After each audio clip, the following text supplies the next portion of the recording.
Unraveling the mystery of relative pronouns.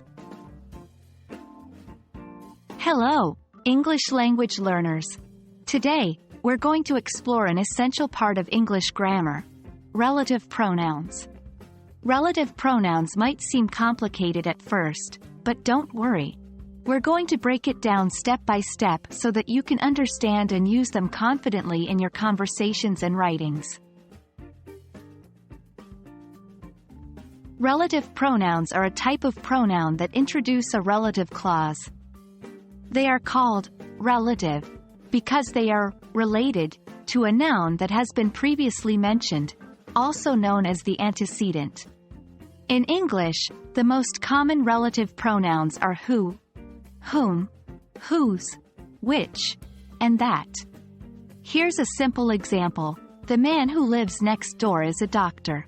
In this sentence, who is the relative pronoun. It's related to man, and it introduces the relative clause, who lives next door.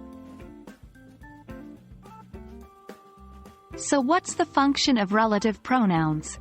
Well, relative pronouns provide essential information about the noun or pronoun it's relating to, the antecedent.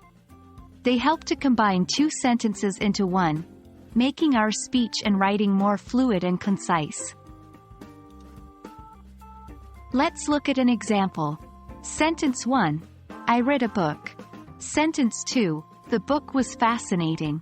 We can combine these two sentences using the relative pronoun, that. I read a book that was fascinating. Now we have a single sentence that provides all the necessary information in a more efficient manner. Now let's explore the different types of relative pronouns. 1. Who. We use who for people. For instance, the woman who bought the house is very kind. 2. Whom. Whom is also used for people, but it's used in a more formal context or in writing. Example: the man to whom I spoke was very helpful. 3. Whose. Whose is used to show possession. Example: the girl whose cat is missing is my neighbor. 4. Which. Which is used for things. Example: the car which is parked outside is mine. 5. That. That can be used for things and people in restrictive clauses. Example: the book that I'm reading is interesting. And there you have it. You've learned what relative pronouns are and their crucial role in English grammar.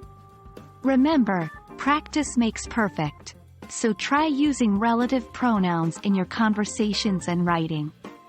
Keep learning, keep practicing, and you'll master the use of relative pronouns in no time.